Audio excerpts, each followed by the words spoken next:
கயாது.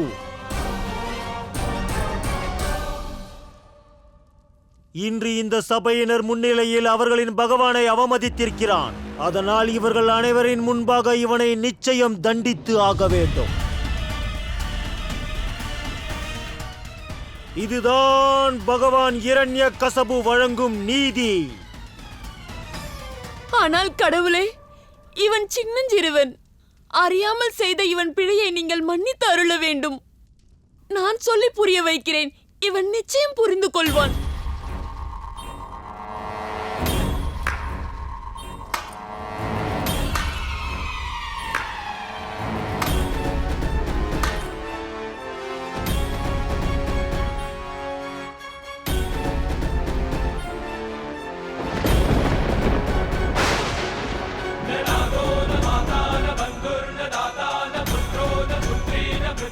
இந்த கண்ணாடி துகள்களை கீழே கொட்டுங்கள்.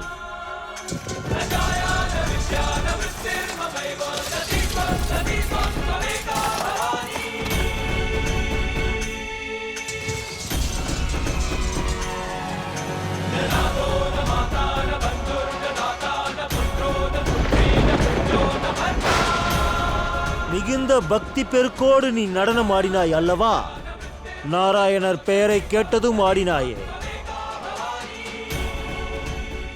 இப்பொழுது ஆடு. இதன் மீது வந்து ஆடு. உனது நாராயணரின் பெயரை கூறிக்கொண்டே ஆடு.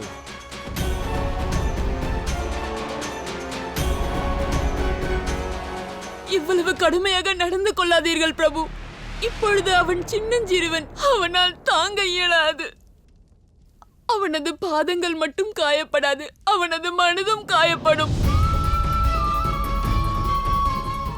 நான் ஈன்றெடுக்கவில்லை. ஆனால் இவன் பிறந்ததுமே இவனை முதலில் கரத்தில் ஏந்தியவள் நான் தான். இவனது பிஞ்சு உடல் இப்படி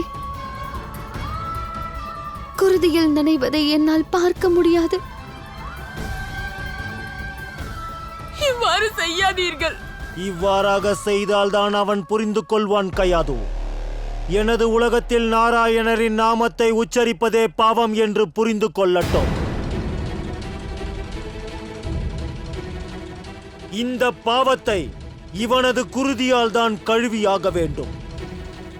எந்த தந்தையாவது இவ்வளவு கடுமையாக, இவ்வளவு கொடூரமாக நடந்து கொள்வார்களா? வா, எழுந்திரு. இவனது நடனத்தை பார்த்தாய் அல்லவா? இனி எனது தண்டனைகளை பார்.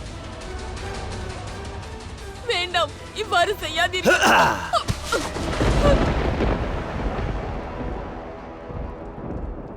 அதர்மத்தின் சாம்ராஜ்யத்தில் தர்மத்தின் பாதையில் எவர் நடந்தாலும் அவர்கள் இந்த முள் பாதைகளை கடந்தே ஆக வேண்டும் தேவி.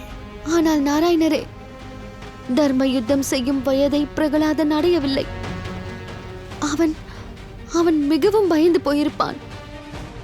இந்த துன்பத்தை அவன் எப்படி தாங்குவான்?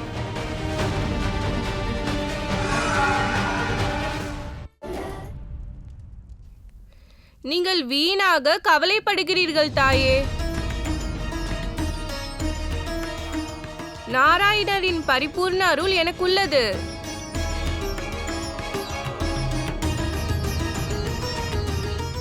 விஷ்ணுவுக்கு எல்லோரும் பூவை அர்ப்பணிப்பார்கள் அவருடைய பக்திக்காக.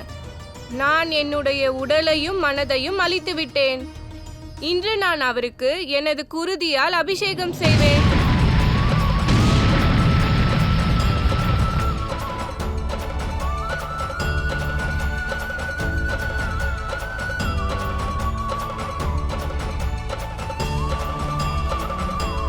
ஒன்றை மட்டும் எண்ணிதான் நான் கவலைப்படுகிறேன். அவர் என் இதயத்தில் வசிக்கிறார்.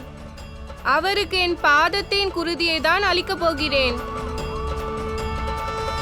உண்மையில் நான் அவருக்கு என்னையே தியாகம் செய்ய தயாராக உள்ளேன். இந்த உடைந்த கண்ணாடி துகள்களை பாரு பிரகலாதா. இதன் மீது நடந்தால் பிறகு பக்தி அல்ல, வலிதான் தெரியும் பிரகலாதா.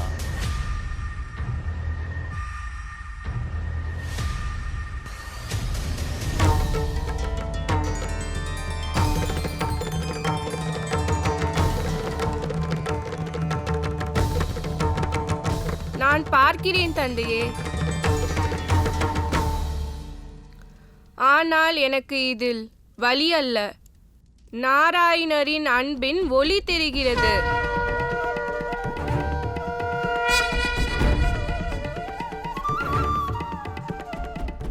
இங்கு இன்று இந்த கண்ணாடி மட்டும் உடையவில்லை, எனது பிரமையும் உடைந்து விட்டது. இது நாள் வரை நான் என்னை நாராயணரின் மிகப்பெரிய பக்தனாக எண்ணி வந்தேன். ஆனால் இன்று முதல் இந்த பிரபஞ்சம் உன்னைத்தான் நாராயணரின் மிகப்பெரிய பக்தனாக எண்ணும். இனி உன்னை பக்த பிரகலாதன் என்ற பெயரால் அழைப்பார்கள். என் பக்தியை அனைவரும் அறிந்து கொண்டார்கள். அதன் ஆழத்தையும் இனி தெரிந்து கொள்வார்கள். சரியாக கூறினாய் பிரகலாதா.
பார்த்தீர்களா ஹிரண்யகசிபு?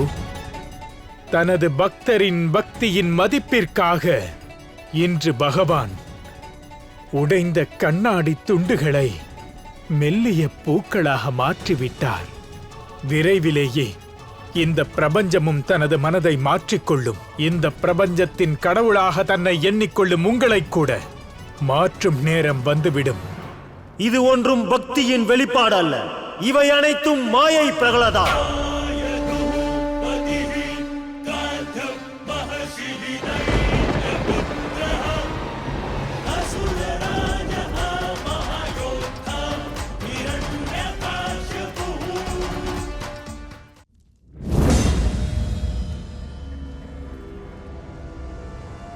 இப்பொழுது பார்த்தாயா பிரகலாதா, இதை என்னால் கூட செய்ய முடியும்.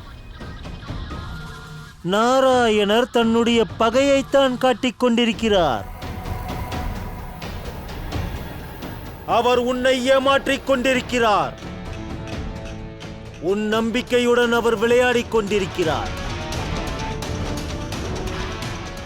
குருதேவா, இவனை அழைத்துச் செல்லுங்கள். இவனுக்கு புரிய வையுங்கள், இந்த உலகத்தில் இருக்கும் ஒரே கடவுள் நான் தான், இரண்யகசிபுதான்.